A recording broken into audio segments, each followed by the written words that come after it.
Hi friends, എല്ലാവർക്കും ആൻസീസ് കുക്കറീസിൻ്റെ പുതിയൊരു വീഡിയോയിലേക്ക് സ്വാഗതം. നമുക്ക് ഇന്നൊരു ചിക്കൻ കക്കാമണ്ട വെച്ചിട്ട് ഒരു അച്ചാറുണ്ടാക്കിയാലോ? അതിനായിട്ട് നമുക്ക് ആവശ്യമായിട്ടുള്ള നമ്മുടെ പച്ചമുളകും കറിവേപ്പിലയും പൊട്ടിച്ചെടുത്തിട്ട് തരാം. അപ്പോൾ അങ്ങനെ നമ്മൾ പച്ചമുളകും കറിവേപ്പിലയും പൊട്ടിച്ചെടുത്തിട്ടുണ്ട്. ചിക്കൻ്റെ കക്കാമണ്ട വെച്ചിട്ടുള്ള അച്ചാറാണ് ഞാനിവിടെ റെഡിയാക്കി എടുക്കുന്നത്. അതിനായിട്ട് ഇതുപോലെ കക്കാമണ്ട നന്നായി വൃത്തിയാക്കി കഴുകിയതിന് ശേഷം അതിൻ്റെ മുകളിലുള്ള ആ നെയ്യിൻ്റെ പാടകൾ മുഴുവൻ ഞാൻ എടുത്ത് മാറ്റിയിട്ടുണ്ട്. അപ്പോൾ ഈ കക്കാമണ്ട മാത്രമാണ്, നെയ്യിൻ്റെ അംശമൊന്നും ഇല്ലാതെ കക്കാമണ്ട മാത്രം ഇതുപോലെ കഴുകി വൃത്തിയാക്കി ചെറിയ കഷ്ണങ്ങളാക്കി നുറുക്കിയെടുക്കുക കേട്ടോ. ചെറിയ കഷ്ണങ്ങളാക്കി നുറുക്കിയെടുക്കുമ്പോഴാണ് അത് നന്നായി വെന്ത് ഉള്ളൊക്കെ ഒന്ന് ഉരിഞ്ഞു വരുള്ളൂ. അപ്പം അതിന് വേണ്ടിയിട്ടാണ്. അപ്പോൾ ഇനി നമ്മൾ ചെറുതാക്കി നുറുക്കിയ നമ്മുടെ പീസിലേക്ക് മഞ്ഞൾപ്പൊടി, മുളക് പൊടി, മല്ലിപ്പൊടി, കുറച്ച് ഗരം മസാല, ആവശ്യത്തിന് ഉപ്പ്, പിന്നെ കാശ്മീരി മുളക് പൊടി ഒരു കളർ കിട്ടാനായിട്ട്, പിന്നെ അതിലേക്ക് കുറച്ച് വെളിച്ചെണ്ണയും കൂടെ ചേർത്ത് ഇതുപോലെ നന്നായിട്ടൊന്ന് മിക്സ് ചെയ്ത് ഇളക്കി മാറ്റി വയ്ക്കുക.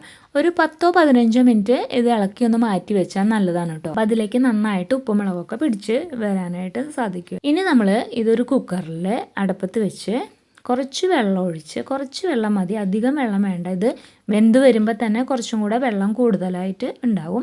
എന്നാൽ അത് അടി പിടിക്കാതിരിക്കാൻ വേണ്ടിയിട്ട് നമ്മൾ കുറച്ച് വെള്ളം ഒഴിച്ച് കുറച്ച് കറിവേപ്പിലയും കൂടി ഇട്ട് കൊടുത്ത്, ഇവിടെ ഞാൻ കുക്കറിൽ 2 വിസിലാണ് അടുപ്പിച്ചെടുത്തിട്ടുള്ളത് കേട്ടോ. അപ്പോൾ അതിൻ്റെ ഉള്ളൊക്കെ നന്നായി വെന്ത് വരാൻ വേണ്ടിയിട്ടാണ് ഞാൻ 2 വിസിൽ അടുപ്പിച്ചെടുത്തിട്ടുള്ളത്.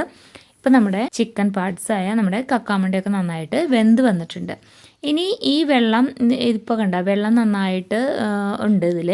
അപ്പോൾ ഈ വെള്ളത്തിൽ നിന്ന് നമ്മൾ ഈ കക്കാമണ്ടയൊക്കെ മാറ്റി വേറൊരു പാത്രത്തിലേക്ക് മാറ്റി വെച്ചിട്ടുണ്ട്. ഇനി ഇതിലേക്ക് ഈ സ്റ്റോക്ക് വാട്ടർ ഉണ്ടല്ലോ, അത് നമുക്ക് ആവശ്യമുണ്ട്. അപ്പോൾ അത് നമ്മൾ മാറ്റി വയ്ക്കുക.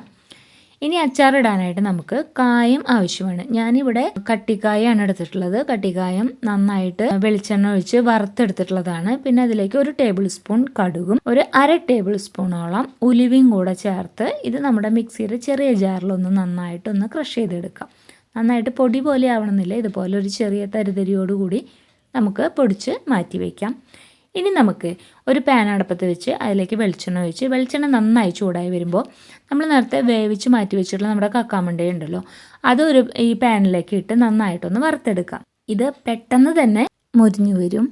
അതായത് നമ്മൾ ഒന്ന് വേവിച്ചിട്ടാണല്ലോ ഇത് എടുത്തിട്ടുള്ളത്. പിന്നെ തന്നെയല്ല, ഇതിൻ്റെ ജലാംശമൊക്കെ പോയതുകൊണ്ട് പെട്ടെന്ന് തന്നെ നമുക്കിതുപോലെ മുരിഞ്ഞു വരും കേട്ടോ. അത് പെട്ടെന്ന് നമ്മളത് ശ്രദ്ധിക്കണം, അല്ലെങ്കിൽ പെട്ടെന്ന് കുറേ നേരം വെച്ച് കഴിഞ്ഞാൽ അത് കരിഞ്ഞു പോവും. അപ്പോൾ നമ്മൾ ചെറിയ പീസുകളാക്കി നുറുക്കിയത് കൊണ്ട് തന്നെ അത് നന്നായിട്ട് വറുത്ത് കഴിഞ്ഞപ്പോൾ നന്നായി ചുങ്ങി വന്നിട്ടുണ്ട് കേട്ടോ. ഇനി നമ്മൾ ഒരു പാൻ അടുപ്പത്ത് വെച്ച് അതിലേക്ക് കുറച്ച് വെളിച്ചെണ്ണ ഒഴിച്ച്, വെളിച്ചെണ്ണ ചൂടായി വരുമ്പോൾ നമ്മൾ ഇഞ്ചി, പച്ചമുളക്, വെളുത്തുള്ളി ഇതെല്ലാം ഇട്ട് കൊടുത്തൊന്ന് മൂപ്പിച്ചെടുക്കാം. അതുപോലെ ഇത് നന്നായിട്ടൊന്ന് മൂത്ത് വരുമ്പോൾ നമുക്ക് കുറച്ച് മഞ്ഞൾപ്പൊടിയും കൂടി ഇട്ട് നമ്മുടെ കറിവേപ്പില ചെറുതാക്കി നുറുക്കിയതും കൂടി ഇട്ട് കൊടുത്ത് ഒന്ന് മൂപ്പിച്ചെടുക്കാം. ഇനി ഇതിലേക്ക് ഞാൻ 3 ടേബിൾ സ്പൂണോളം കാശ്മീരി മുളക് പൊടിയാണ് കേട്ടോ ചേർത്ത് കൊടുക്കുന്നത്. ഇനി കാശ്മീരി മുളക് പൊടി ഇട്ട് നന്നായിട്ടൊന്ന് മൂത്ത് വരുമ്പോൾ നമുക്ക് അതിലേക്ക് നമ്മൾ നേരത്തെ പൊടിച്ചു വെച്ചിട്ടുള്ള കായവും ഉലുവയും കടുകും കൂടെ ഇട്ട് കൊടുത്ത് നന്നായിട്ടൊന്ന് മൂപ്പിച്ചെടുക്കാം. ഇനി നമുക്ക് ഇതിലേക്ക് ഇത്തിരി വെളിച്ചെണ്ണ കുറവാണെങ്കിൽ നമുക്ക് കുറച്ച് വെളിച്ചെണ്ണയും കൂടെ ചേർത്ത് കൊടുക്കാം കേട്ടോ. ഇനി നമ്മൾ നേരത്തെ ചിക്കൻ്റെ സ്റ്റോക്ക് മാറ്റി വെച്ചിട്ടുണ്ടല്ലോ, ആ വെള്ളം കൂടെ ഇതിലേക്ക് ഒഴിച്ചു കൊടുത്ത് നമ്മുടെ അച്ചാറിലേക്ക് വേണ്ട ഗ്രേവിക്ക് വേണ്ടിയിട്ടാണ് കേട്ടോ നമ്മൾ ഈ വെള്ളം ചേർത്ത് കൊടുക്കുന്നത്. ആ വെള്ളം കൂടെ ചേർത്ത് കൊടുത്ത് നന്നായിട്ടൊന്ന് വറ്റിച്ചെടുക്കുക. അതിലേക്ക് ആവശ്യത്തിന് ഉപ്പും കൂടെ ചേർത്ത് കൊടുക്കാം. നമ്മുടെ ഈ സ്റ്റോക്ക് വാട്ടർ ഒന്ന് വറ്റി വരുമ്പോൾ നമുക്കതിലേക്ക് നമ്മൾ വറുത്ത് മാറ്റി വെച്ചിട്ടുള്ള നമ്മുടെ കക്കാമണ്ടയും കൂടെ ഇട്ട് കൊടുത്ത് നന്നായിട്ടൊന്ന് ഇളക്കി ജസ്റ്റ് ഒന്ന് ആ വെള്ളം ഒന്ന് വറ്റി വരുന്നവരെ അടുപ്പമ്മ വെച്ച് വെച്ചെടുക്കാം. ഇനി നമുക്കതിലേക്ക് കുറച്ച് വിനാഗിരിയും കൂടെ ചേർത്ത് കൊടുത്ത് ജസ്റ്റ് ഒന്ന് വിനാഗിരിയും കൂടെ ഒഴിച്ച് ചൂടായി വരുമ്പോൾ നമുക്ക് ഗ്യാസ് ഓഫ് ചെയ്ത് തണുക്കാനായിട്ട് മാറ്റി വയ്ക്കാം.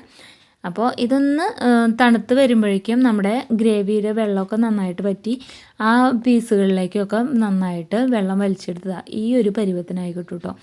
നമ്മുടെ മുന്നത്തെ വീഡിയോ ഒക്കെ കണ്ട് നമ്മളെ സപ്പോർട്ട് ചെയ്ത എല്ലാവർക്കും ഹൃദയം നിറഞ്ഞ നന്ദി. അപ്പോൾ നിങ്ങൾക്കിത് ഇഷ്ടപ്പെടുകയാണെങ്കിൽ ലൈക്ക് ചെയ്യാനും ഷെയർ ചെയ്യാനും സബ്സ്ക്രൈബ് ചെയ്യാനും മറന്നു പോകരുത്. അപ്പോൾ നമുക്ക് അടുത്തൊരു വീഡിയോയുമായി വരുന്നതുവരെ എല്ലാവർക്കും ബൈ ബൈ.